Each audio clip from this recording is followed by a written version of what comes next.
sassy, a little bit crazy, a little bit classy. We got dreams and we got goals. We're just a couple of old sassholes. Hi. Hello. Jello. Hi. Hi, everyone. I think we're done. Are we done? Yep. That's all we needed to do. All right. That was a good intro. Pretty solid.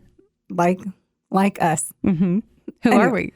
I was about to. If you'd stop shushing or shush. Hi, everyone. Welcome to a Couple of Sassholes podcast. I'm Brooklyn Maple. And I'm Heather Terry. And once more, this is our power hour of true crime, fucked up shit, fucked up people, fucked up situations. And things. And curse words. And curse words. Do we cuss on here? Yes. Oh, okay. I remember it every time I have to click explicit on our content. Yes. Yeah. Yes. So currently, it's cold as fuck because it's January. I don't know why I wanted to announce what month it was, but sometimes Heather and I kind of fight with whether or not internally we should talk about like current events because you sometimes don't really know when people are going to be listening to the episode. Because for all we know, I mean, I've been listening to podcasts that are talking about fucking 2018. Yeah. I heard one the other day. She was like, I can't wait to see what 2017 brings. Oh. I was like, oh, that one's a better one than the 2020s. Yeah. Anything other than the 2020. That's true. So I have to tell you a fun fact. Okay. Yeah. So yesterday I was wearing a bodysuit, a very cute, as Heather laughs. I wear one of those like buttery soft. I always love whenever motherfuckers are like, it's that buttery soft material. Like that YouTube video with the two older people. It's like flaky, buttery, crispy crust. You know what I'm talking about? I don't. No. If anyone else does, just laugh with me. Just nod your head. It's funny. Okay, keep going. And I had bacon that morning, and it was probably 2:00, and I was like, what the fuck? Because I just felt something in my bodysuit, and I was like, well, let's dig in there. Let's ratch in. Yeah. It was a piece of bacon. I had walked around from day. 7:00, 7:15. 7:15. There was a chunk of bacon. Well, in my bodysuit. There's nothing that makes you feel sexier. I mean, right? Like you're trying to get fit. It's fucking January 5th. Everyone's like fighting their internal clock of wanting to like hibernate and nest and then also like hit the gym and have a hot girl summer and all that shit. But no, I had bacon in my bodysuit. Bacon in your bodysuit. No. I mean, it sounds like a snack for me. A portable snack. Cordless snack. You just reach down there. Heather goes, tell me for real.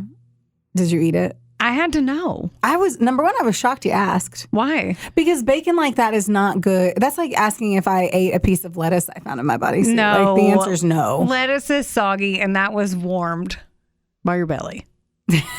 You also have to remember where the bacon came from. It was like shitty bacon from a networking event. That's literally like, it was so crunchy. I love crunchy bacon. But that was just still shitty bacon. Listen, bacon in Terrytown is sacred. So, like, if I'm never allowed to throw it away, we'll be like, give me that. Like, so that's why it's probably why I'm trained that way. I'm bacon trained. Well, I hear you. Yeah. Rock it out. Yeah? I was just double checking. Doing a little double check of a light. Oh, Jordan, our producer, made me have PTSD about a possible light being on that would imply that anytime an email came through, it would go through the sound. So I was just doing that double check. Anywho, now that we've covered that I walked around for almost an entire day with bacon. With a snack. I'm not letting it go. With a snack and being a snack. Oh, this bitch. Okay. Talking about this bitch, these Stanley Cups. The Stanley Cup fight. You guys. So where do you stand on, pause on the fact that a Stanley Cup is a fucking cup that is completely overpriced. But I can't say shit because I still covet the fact that I want a Louis Vuitton Neverfull and bag. That's an overpriced fucking knapsack. An overpriced knapsack. I can't say shit. So at the end of the day, I can't say shit about fuck. Here's how I stand on that. Hold on. Okay. Hold on. I said put that over to the side on the price of it. How do you feel about these women who sell Arbonne and are saying, why is support your local businesses and support your friends versus spending the money on the cup? And I read a comment on someone who had wrote about that, and they were like, and it's Arbonne. I think it was an Arbonne person. I don't buy any of that shit on their stuff anyway, so I don't care. Yeah. But she's like, you say that you can't afford our products. but you'll buy a Stanley Cup. I mean, and I'm like, who the fuck are you to come at me on how I spend my money? I mean, that's I see both sides of the coin, because I mean, but it's not a Stanley Cup. So here's the thing: is you're talking about apples and fucking oranges. Maybe that's the nice way of someone saying, I don't want your fucking protein powder. Yeah, that's why I see both sides. I mean, I get on one side, she's like, well, it's too expensive. And then the other person's like, well, you bought that cup. Well, you're right. You can spend your money however the fuck you want. But it's a cup. It's not a protein powder. That's what I don't sit on. I do not agree. If you're saying, why won't you support me? And you're saying my thing is too expensive. It would make sense if you were selling Stanley Cups and I went to Target and bought a Stanley Cup. That's true. You're talking two completely different things. You're not selling Stanley Cups. Yep, I agree. You're selling green juice. Don't give them any ideas. That has nothing to do with it. I don't need anybody in my inbox saying, are you ready for a new change? Would you like this I'm cup? Just saying. I'm annoyed that people have got to hate. That's like a realtor being mad that you didn't buy a house through them or didn't list a house through them. But then you went and got an apartment. But you did it yourself. Or you went and got an apartment.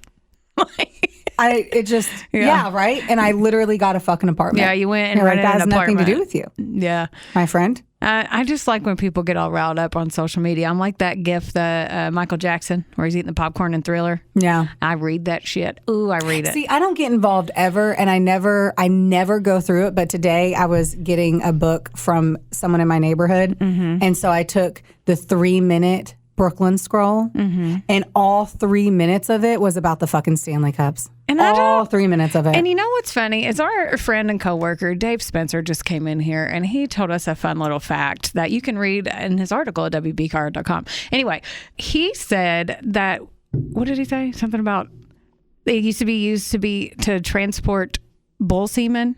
Yeah, I wasn't going to mention it because I did not read anything about it, so I have no information to give. Oh, yeah. Besides a very 2-second, hey, did you know that Stanley Cups were apparently started to transport bull semen? Yeah, he said it and then walked out, so he literally farted in the elevator and walked away. And now you're doing it again instead of us doing the research. I researched enough for the show. They can Google. That's what I said. Just read something else. It's hearsay. I announced it. I think it's fine. I researched enough. We have another fun announcement. Yes. Sorry, I'm drinking tea. She looks like Kermit at me. I was literally swallowing it. Whenever she's like, we have an announcement. I'm like, I cannot react faster unless I spit this tea out of my mouth. You should have, because it's that exciting. It is very exciting. You guys, we finally have a live event booked. We do. Finally. Heather says finally, but to me, I'm like, still too soon. I'm not a public speaker, so I'm like, Heather's been pushing for this. That's why she says finally. She's been pushing for this since probably episode 7.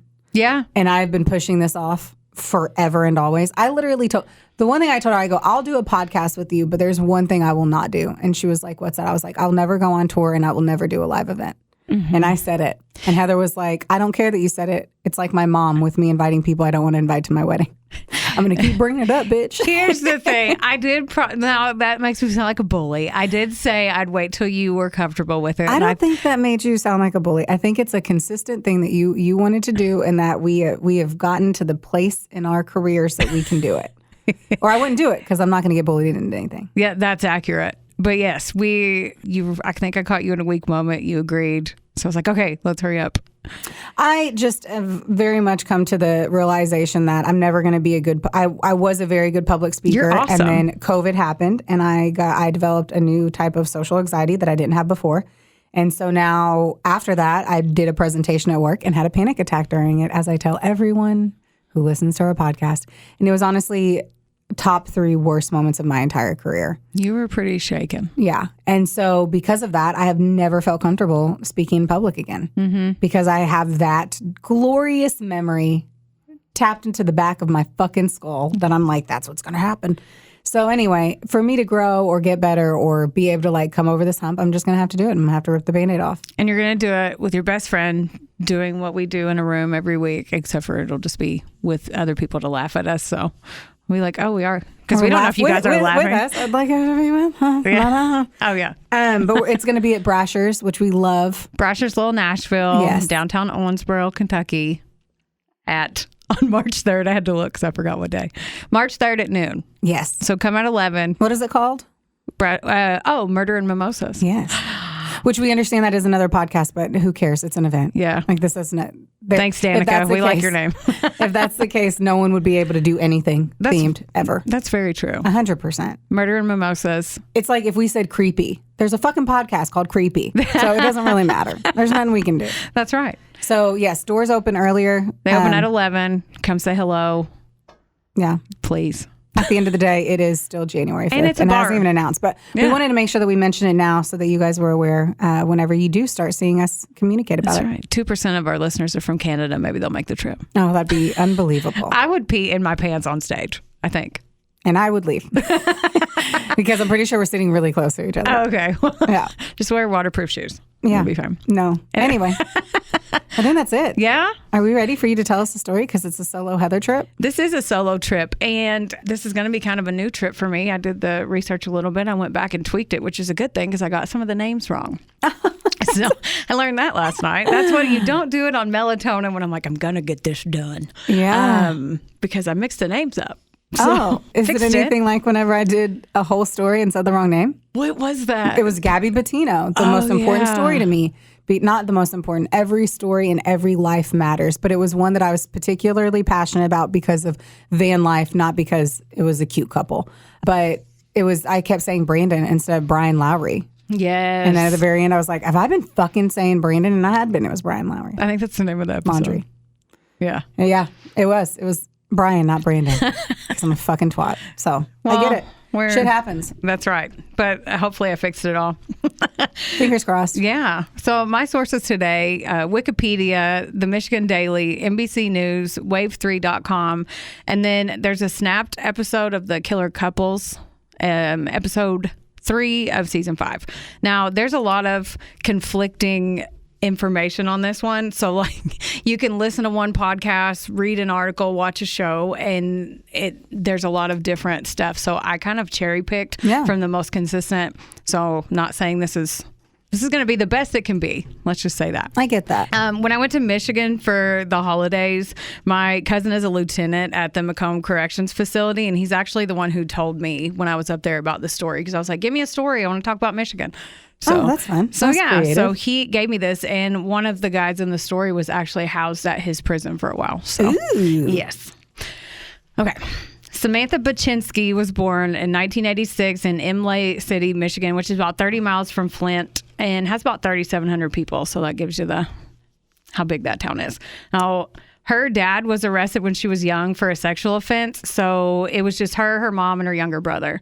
And everything I read said that she didn't get a lot of love and affection or attention growing up because her mom worked all the time to support them.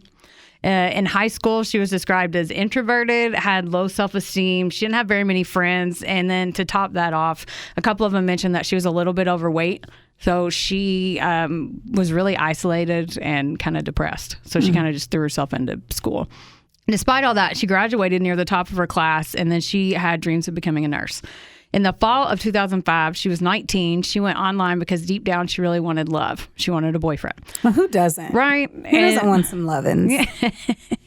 She went online to find a boyfriend, and it didn't take long. So after a few weeks, 27-year-old Patrick Selepak slid into her DMs. I know that last name. You do.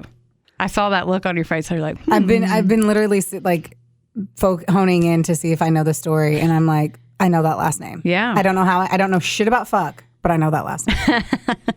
Patrick was born in Detroit in October of 1978, and he was raised there. His dad wasn't in the picture, and his mom apparently dated a lot of dudes, and they would mentally and physically abuse him quite a bit.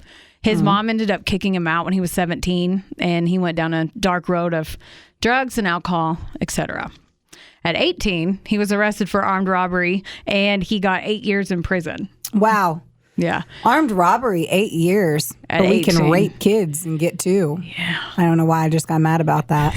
I don't understand why robbery offenses are so high. Yeah. And I'm sure there's someone who's had their home robbed And I bet it's a horrible feeling of having somebody in your space and going through your shit and trashing it. I'm comprehending that. I just think that people get more time for that than they do for causing bodily and emotional and mental, physical harm for other people. And they don't get as much time. I don't understand the justice system in general because somebody can get off for 5 years for manslaughter. I heard one yesterday where it should have been like life because normally other people would get life, but they like knocked it down because it was a white man in the 50s or 60s and it was like 5 years. So I didn't. To think that my life would be worth someone being in jail for 5 years. Exactly. Is unbelievable. And it was a horrible and killed 2 people. But anyway. Oh my God. Yeah, we digress. But 8 years, armed robbery, and his deep-seated anger was fueled while he was in there. I mean, he was 18 years old and went straight into... Sorry. Let me reference, I know you said armed robbery and we were just talking about robbery.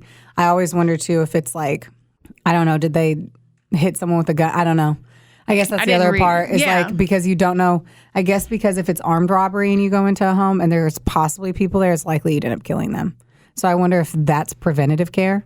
I don't know. They were like, you're going to be a fuck up. We're trying to make an example because you just turned 18. You never know. Why the fuck does anybody do anything? Yeah. After he got out of prison, he figured out that women found him attractive. And although he hated the world, he loved them hoes. So, Patrick, I took a picture because I know you're gonna make. Let me see. If you're gonna tell me that he was hot, I need to know why. I don't agree. Oh, he's got that naughty boy thing. He's got like a white rapper. He's dirty, 100% wrap it up, or you're gonna walk away with chlamydia look. 100%.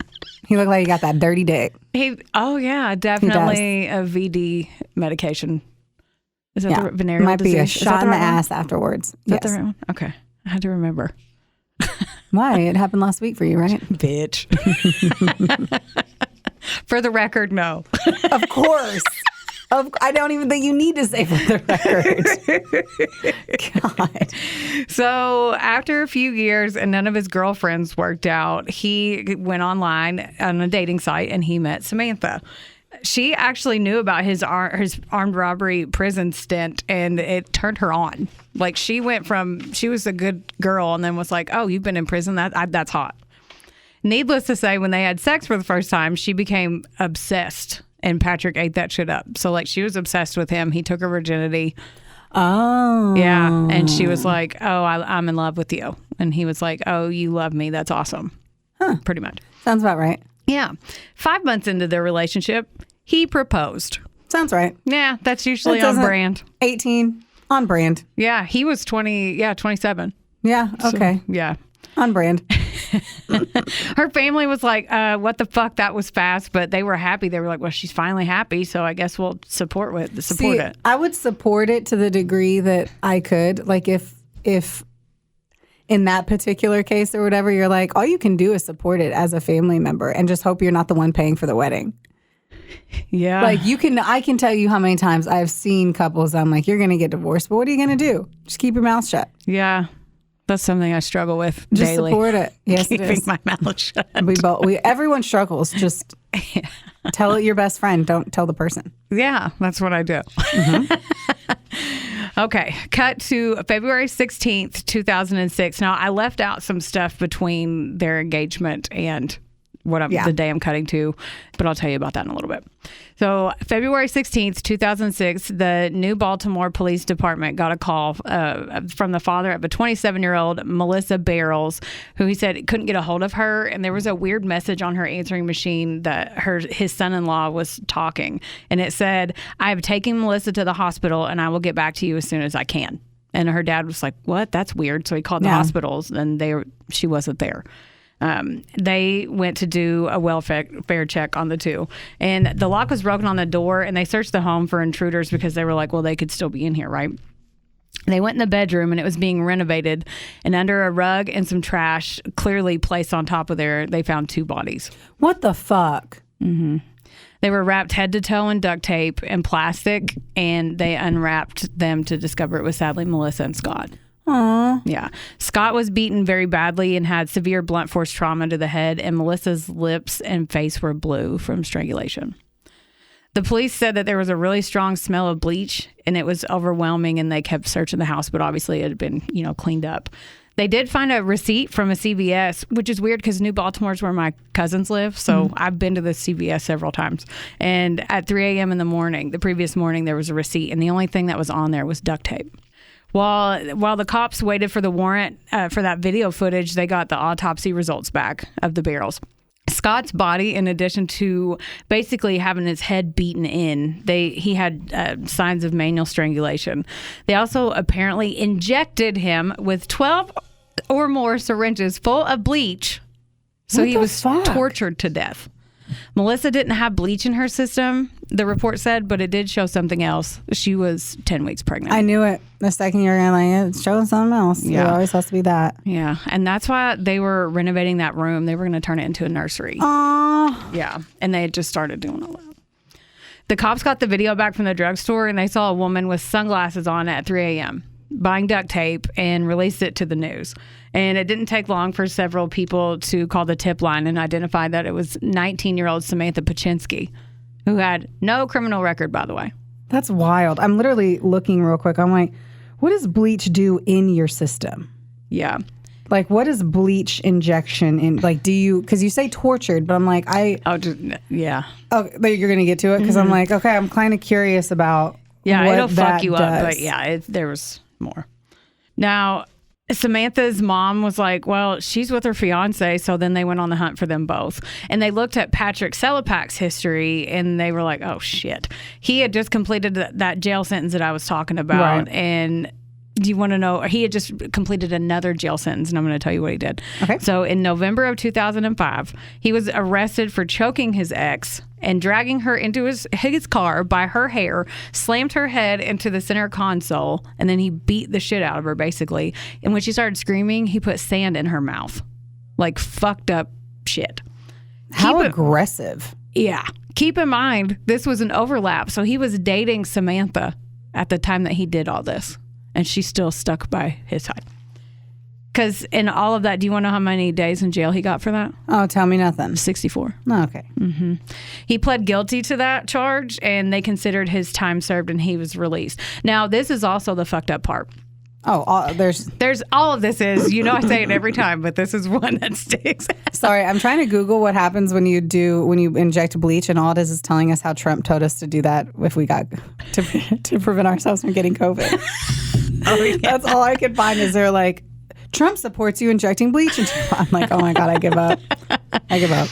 Now, prisoners are supposed to get a parole hearing, apparently, in the state of Michigan at this time, 45 days after. They're supposed to be scheduled for one at least. Okay. And guess whose paperwork never got filed? Patrick. So he was supposed to still be in jail during this time, and he was released because someone didn't file paperwork. Oh my gosh. Yeah.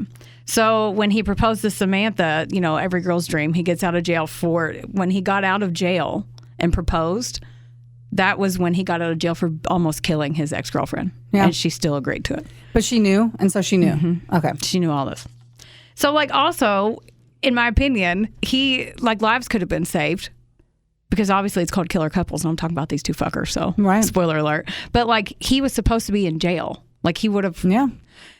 That's usually it just the makes case. me mad. So, I hate it, but it's usually the justice system being overloaded and overlooking things. They did a whole, the governor even got involved. They did a whole overhaul of how they do everything because of this. A fucking piece of paper. Yep.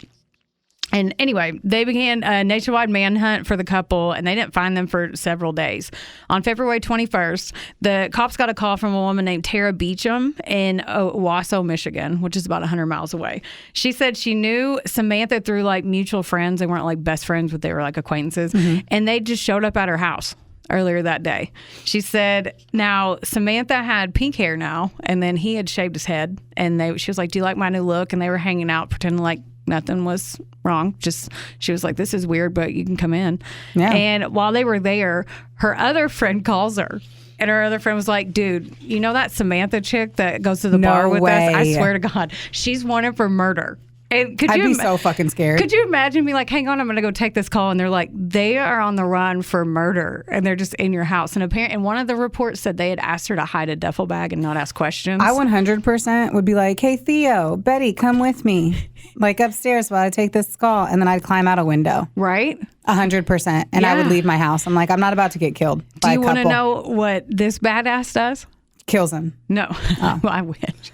No, Tara comes up with this plan. She's like, "Hey, you guys, I have a job interview. Can you give me a ride to this hotel? It was the Comstock Inn. She's like, that's where I have a job interview I need to get to.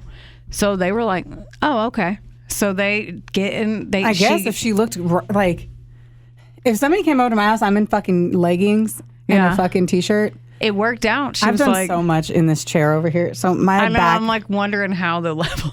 I'm doing the best I can, guys. I've stayed the same distance from the mic, but I can't sit on this fucking stool. I know. And so I'm stuck standing. And then whenever I'm stuck standing, I had to take off my shoes. So I'm like, I can't stand in heels. Do you want this? No, it's fine. Okay.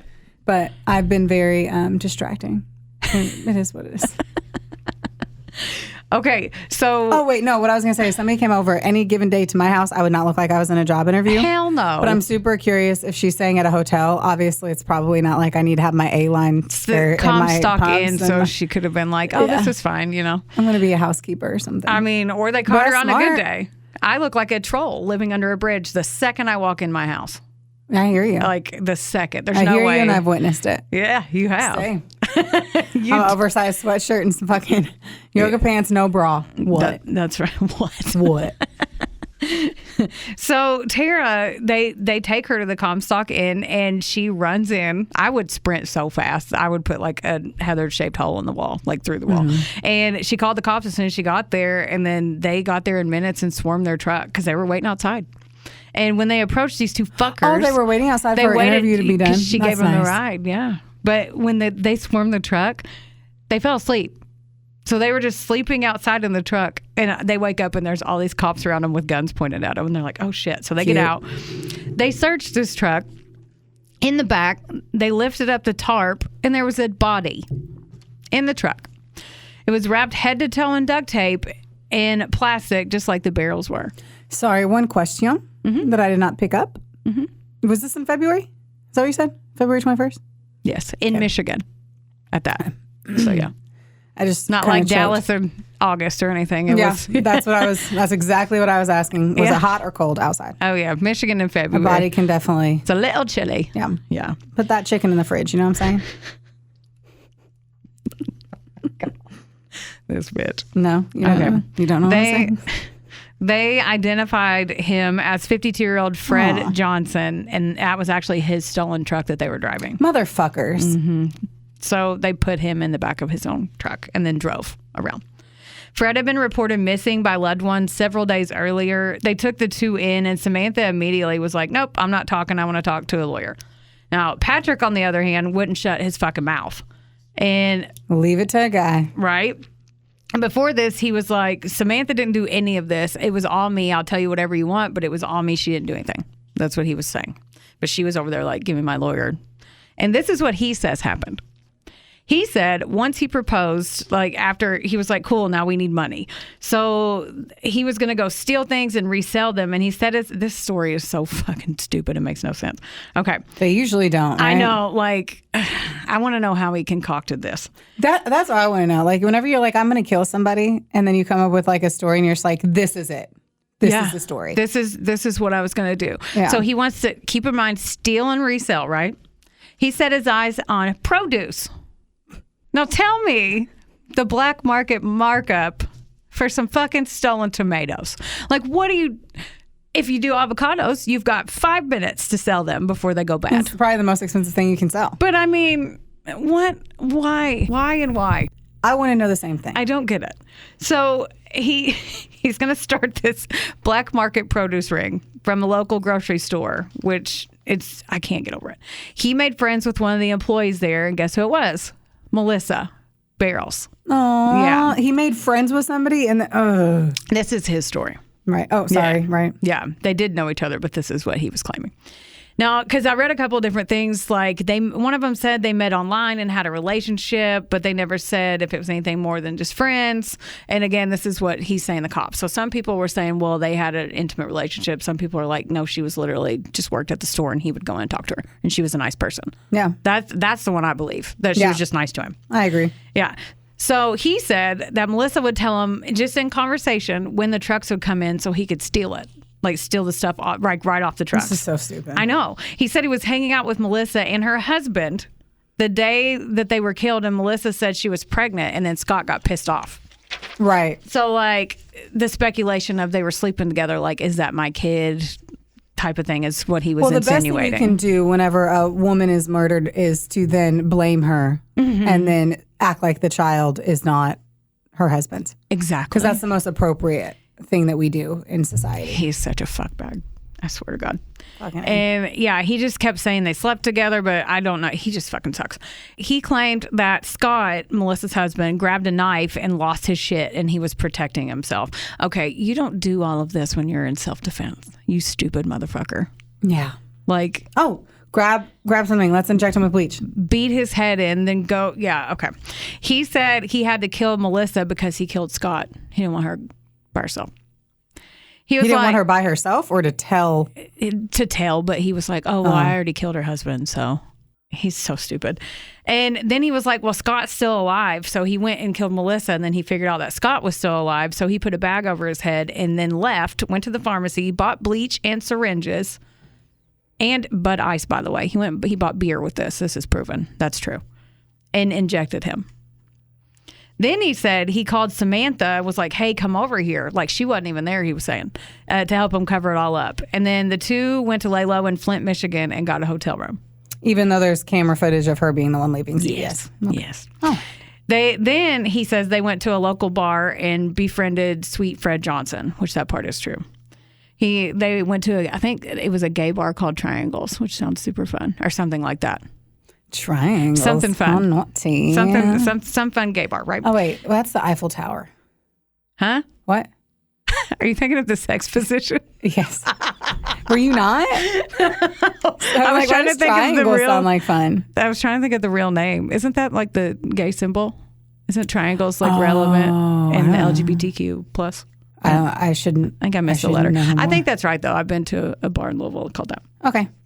Anywho, so he said that Fred seemed lonely, and after they chatted and asked if they could stay with him, he was so kind he agreed. His wife of 30 years was out of town. He was like, yeah, if you guys need a place to stay. I wonder too, if you're at a bar, how drunk were you? Right? That's my question. Like, get me 3 glasses of fucking Pinot Grigio, and yeah, I will totally offer you my guest room. 100%. Without one fucking doubt. See, I'm more of a, let's plan a trip. I'm a bar trip planner. Yeah, but you can get out of that. I have to wake up and fucking make them eggs and bakey the next day. Just take it out of your jumpsuit. Right. Or your bodysuit. My jumpsuit. After I got done painting the walls. That's right. So that part actually did happen. Fred was like, yeah, you can come stay. And they went and hung out and stuff. They went to that, what's that town in Michigan with the Christmas cheer? Frankenmuth. What is it? Frankenmuth. They went there even. Wow, as a squad. That's super like everyone loved fun him. And pretty. Everyone loved him, and he was a really nice guy. So after a few days, they were at. Wait, hold on. So his wife was out of town, and he was at a gay bar. Mm-hmm. Yeah, they were married like 30 years. And he was at a gay bar when she was out of town. Yes. Okay, so he was gay. That we don't know. 100, honey. One of them there is not one straight man in this entire world that just hangs out at a gay bar. I mean, I get it. Or he lived next door. I don't know. I can't say. No way. No. I am speculating with fact on that one. But this actually did happen. Like they did meet him there. One of the reports said that Patrick was going to act like he was gay, and then that's how he met 100% him. And but then the show and the other ones said no, so I don't know. But I mean, he's gay. I have not one question, not one doubt. Yeah. If I bumped into Travis when I was partying with you and our beautiful gays, and he was at a gay bar, I'd be like, and you're gay, and I didn't know it, and now I know. There's no question. There's no rhyme or reason. Just like buying black market tomatoes. Are you not? It is. Now, it if you is went with your gay best interesting. friend and they were like, I want you to see this gay bar, I'd be like, okay, that makes sense. But he was there by himself because he's gay. It is what it is, and that's okay. Then, after a few days of them staying at his house, and this is still Patrick telling the story, but this part did actually happen. Fred came home from work and was like, you guys are on the news. I'm going to turn you in. That was stupid of him. Why didn't he just call the cops? You're on the news. Why did you do that? I think he felt like a little hurt because he thought he had I'm new sure. friends or whatever. Patrick pulls a gun and shot him and then strangled him in his own kitchen. And then so they put him in the back of his own truck and then went back in. She smoked a cigarette. He had a beer. And then they left. Wow, literally no feelings about this stuff, huh? No. So, okay. The cops go back to Samantha and they're like, hey, he's talking over there. You sure you're going to keep your mouth shut? Or like, we still doing the whole lawyer thing? And she's like, oh, well, can I change my mind? And then they're like, sure. She had no idea that he had made the whole story about him and left her out of it. Of course. Yeah. So Their goal was to get her dumbass Good told, cops. right? good cop work. Yeah. I mean, it is what it is, right? Yeah. They're always going to do that. Anytime you kill or something happens with somebody else, They're going to split you up. they're going to split you up and then they're going to tell you that the other person's tattling, whether or not they're tattling. Yeah. Always. And they did, and they respected. She got Miranda three times by two different sets of police officers. Then one of them went back and said, have you had access to a phone? And she said no. And they said, here, do you want to call your lawyer or whatever? Because they can't talk to her. And then she's like, well, can I change my mind? And they're like, well, you have to have a lawyer. So they actually had to call the prosecutor and be like, can we talk to her? Because she's saying she doesn't want a lawyer anymore. She wants to talk to us right now. Yeah. So they like went through all the proper channels and we're good about it. Now, Samantha starts talking about her own involvement, and obviously it didn't match his story. She said that he'd planned this in advance, and that wasn't the story at all. Like, she didn't know what the fuck he was talking about. Exciting. I can't wait to hear the real story. Yeah. And this is what they said. They said that they had planned, they were going to kill the barrels. This is what she said. This is what she says that they were going to do. Yeah, sorry. She said that the two of them were going to kill the barrels, steal their identities, fix their house up, sell it, and then start their lives together as Scott and Melissa. Just gonna do that. Because he had so many, he had issues because of his convictions that he couldn't get a good job or something. Is that They just thought that was an easy, quick money. I know, but it also sounds like, too, like he would never be able to do... There's it also makes that. sense. Yeah. They probably weren't that smart. Also that. So maybe it was just but that kind of seems like a smart plan. I don't know. But I don't mean, think I've ever been like, you know what? I'm kind of the same height he didn't look. and weight of that person. Like, I would guess you can't steal someone's identity without at least being the height. Yeah. Like, bare minimum, give me the height. I can change my hair and I can change my face and I can change my fucking eye color. Yeah. But the height. In the town of where they were going to do this in New Baltimore, it's like, we looked it up. I think it's like 11,000 people. So like, it's Oh my God. everyone. That's where my cousins live. They know everyone. Like doing it in the home, it's one thing if you killed people here in Owensboro, took their identity, dyed your hair, whatever, took their credit cards and all their shit, and then moved to Wisconsin. right. Then you're good. But like, she was at the store all the time. She was close to their family. Like, people are going to notice Right. that. Like, it's just stupid. Anyway, gosh. she said that she was with Patrick at the Barrels house, and he forced Scott to go because Melissa called and said, I'm at work. So they busted, like, he knocked on the door. Scott's like, what are you doing here? And he busts in. And then at gunpoint, Melissa calls and he holds a gun on him and he's like, go pick her up. I'm coming with you. So they go pick her up from work.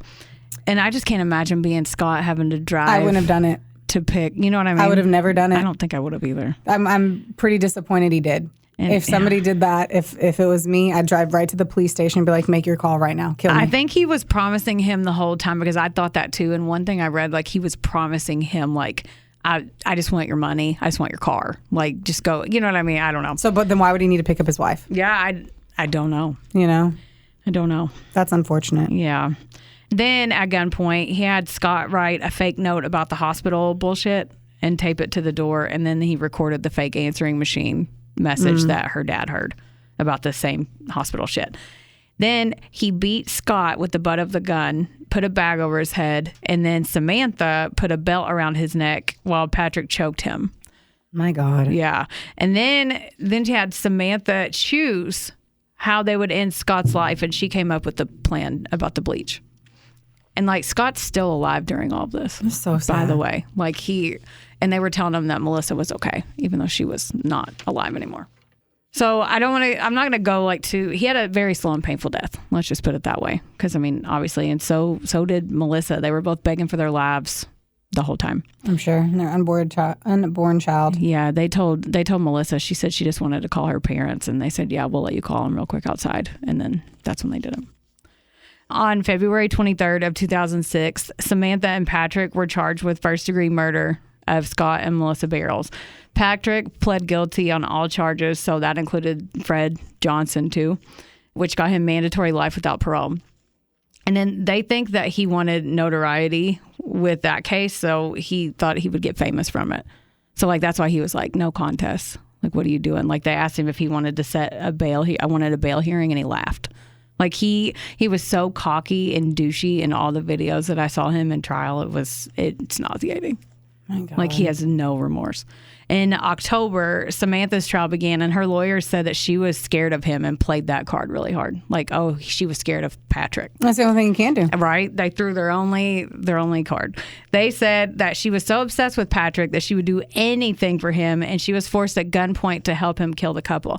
Now, what I left out was that when they got engaged, they went straight to the Gibraltar Trade Center, which I don't even think it's open anymore, but they went there. It's like a flea market-y type place, I think, and stole a gun the same day that's how they celebrated. And then they also, a few days later, between the 2 weeks before they killed Scott and Melissa, they went and they robbed a couple people, but they held up a Mr. Pita restaurant with like 2 high school kids working. And then he ordered like 14 Veggie Delight pita things.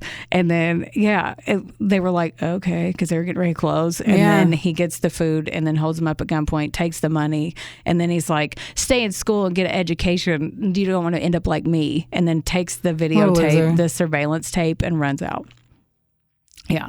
How do you take the surveillance tape? He went into... Like he's just sitting in the front, you know? Yeah. And then they had... and then they went and stole another gun from a Dunham's, and like he had her go talk to the gun guy about treadmills, and the guy was like, sure. And he walks away from the desk. He goes in the back, steals money, holds up the manager at gunpoint at the sporting goods store and makes her empty the safe, takes a shotgun, like... How did they not find him already? They were hiding out at the motel with the 2-week span. Like, and then he didn't even spend Valentine's Day with her. He had her drop him off at another friend. Like all of this is fucked. Like he was like, drop me off at my friend's house, and ignored her. And apparently Samantha went home and like cried, and then went and picked him up the next day. I just can't even like the whole sporting goods store. I bought my gun from Academy, and that process is so fucking intense. Yeah. Well, they stole the money from there, so like... I know, but that's what I'm like... The fact that he left the counter? Well, because of them selling firearms, there's more cameras in those locations, because you can't...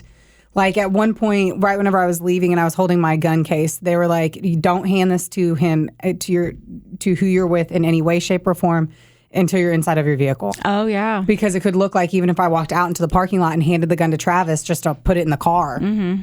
We could get arrested because it looks like I bought the gun and gave it to Travis. Yeah. So it's like, just to me, in the mindset of like that particular like building to rob, there's more cameras than any other place. Yeah. They went in the back office and took the money out of the safe and got out of there somehow. I don't know. It was like a 2-week window, so they probably still could have been looking for him because they didn't stay in one spot very long. I mean, who fucking knows? Yeah, who knows?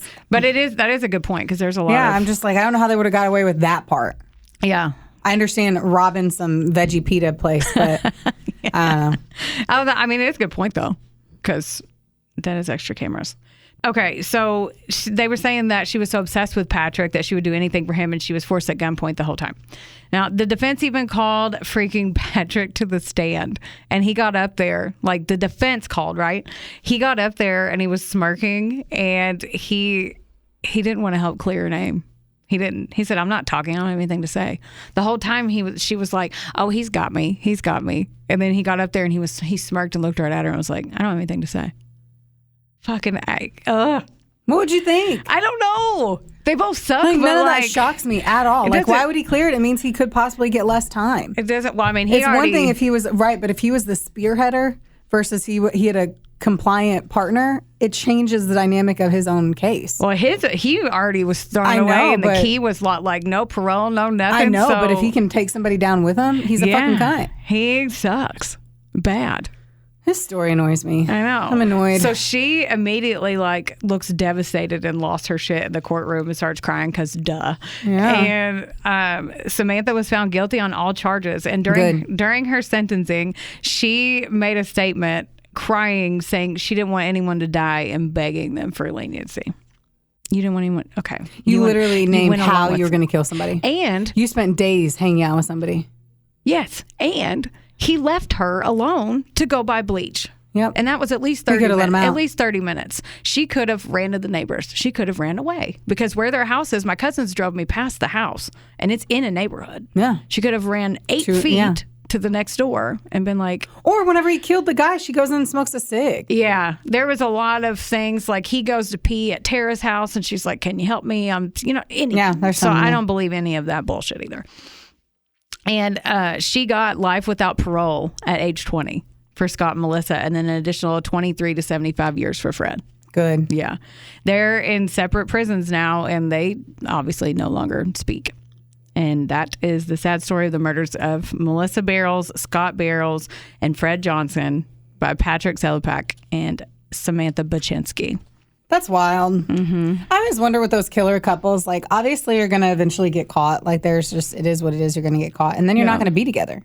Yeah. Because you're not going to be in the same prison. There's no way in hell, no matter what scenario in any planet, in any world, are you going to be in the same place. No. Best case scenario, you'll get to like write each other letters and rub one out to it. Like what's the fucking point? I don't see the point. I don't get it. Yeah, or like that prison show where they write letters to the toilet. There's one prison that's like straight up instead of like wide. It's up. I think it's in Louisville. I could be wrong because I'm wrong. I don't know anything about. Okay, so they do like the jailhouse before they send them to prison for their court hearings, and they call it talking through the toilet. And they send notes as they flush them. They tie them to strings that they rip off of their sheets. Look, the look you're giving me is so funny. And they send notes to each other. They talk through the toilet. Weirdos. I know. Not weirdos. At the end of the day, you're in jail. But they talk through the toilet with tubes of paper towel rolls. And they call it talking in the toilet. I'm not sticking my face down there to talk to some voice in jail. Oh, you don't know anything, girl. If you were in jail for 8 years... I ain't putting shit past me in any scenario. Tomorrow, the whole world goes to shit, and we're all doing crazy fucking shit to survive. I'll do whatever the fuck it takes to survive. I mean, that's true. Yeah, and if I'm stuck in a fucking cell, I'll talk to whoever through a fucking toilet. I just need to talk. I need to get my feelings out. Who knows? Shit fire though. That's right. Yeah. So that's it. I wrote down this story, the episode 3, season 5, so I could watch it. Yeah. It's a bizarre. I want to feel like I get to read a book that I already know the story to. Oh, yeah, that's a good one. Yeah. And then I want to show you a picture of her really quick. I have it saved. So that's her after the trial. All right. Yeah. She looks like fucking Bette Midler in Hocus Pocus. At the trial, she did look really bizarre because that's what she was trying to change her hair. Now she looks a little bit. I wouldn't do a double take. But the video that they released to the public, I'm gonna go to my desk and literally look them up. Oh yeah, the video that they released to the public of her walking it, she looked crazy. Going in at 3 a.m. buying duct tape at CVS, and the CVS is not many. It's a little one, and she had sunglasses on at 3 a.m. and the cashier said she was completely calm. See, she could have told the fucking cashier anyway, but the cashier said that she was completely calm, and she told her she was using it for painting. At 3 a.m. Mm-hmm. That's when I paint. That's whenever I get in my inspo. Well, great story. Thanks. I mean, terrible story, but yeah. Good retelling of a shitty situation. Yeah. Okay. Well, you guys, we love you, and we appreciate you. You know what? We do. And don't forget to come to our live event, Murder and Mimosas, on March 3rd, noon, at Brasher's Little Nashville. Yes, look at that. That was a good plug. I plug away. Plug away. Okay. Love you. Love you. Bye. Bye. Theodore, can I pet that dog?